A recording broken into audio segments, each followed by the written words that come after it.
There's been quite an evolution with Erin Hills.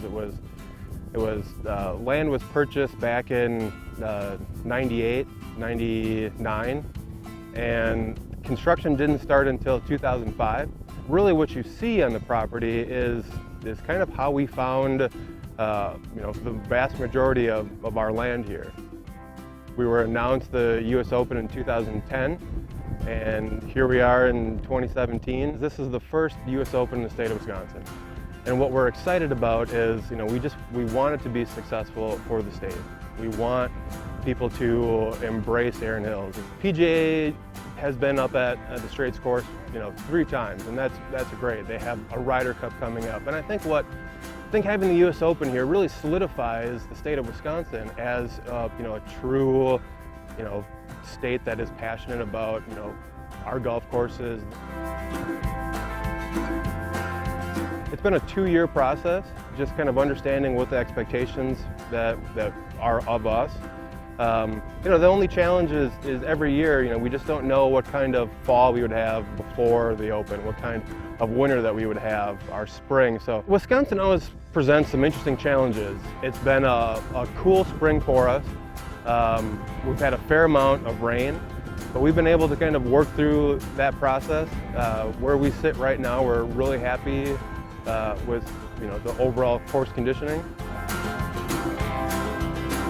We're in the edge of the Kettle Moraine. We have soil types that vary dramatically from one location to the other. So, we're predominantly fine fescue, but there's some areas where we have invasive grasses. We have some ryegrass that we've been forced to use where the soils are just so heavy that we just can't get fine fescue to really thrive. The different grasses are coming in, and that means that kind of a tool that allows you to manage them more uniformly is going to be critical. Yeah. And we've tried, it's the interesting thing about fine fescue, and I think it's been proven by other facilities as well, it seems like the more you fight the battles, the more infestation you get.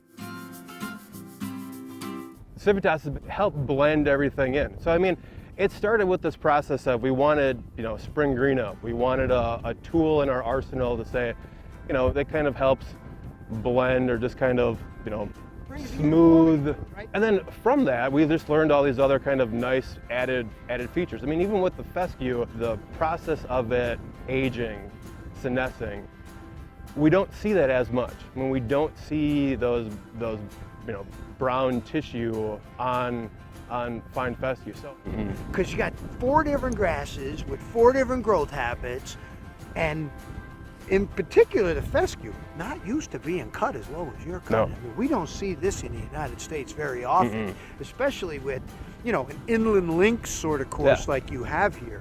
So that's where the CIVITAS has got to be coming in. It's got to be, you don't see those yellowing tissue like you would, and this has had 1 app. It's from the snow mold program. Yes, we did the snow mold app, and we did 1 app last week. So you get a more uniform color across the golf course, and then even abiotic stress. When you think about wear tolerance on fine fescue, can't handle traffic very well, can't handle repeat mowing, and as you prepare for a U.S. Open, you're mowing morning, you're mowing in the afternoon. There's a lot of additional stress. CIVITAS has been able for us to expand that program out, and we're finding areas that we used to have to water every X amount of days. We can stretch it out a little bit further. So it's added more opportunities for us to kind of micromanage the golf course. The support that we've had this entire time has been so great. It's one of the rewarding things that you don't think about as you're preparing, and that's all the support that you get between volunteers, our vendors coming up and helping us, our distributors. Everybody has kind of stepped up to the plate and really supported us. It's a team effort, and it goes beyond just us on a daily basis.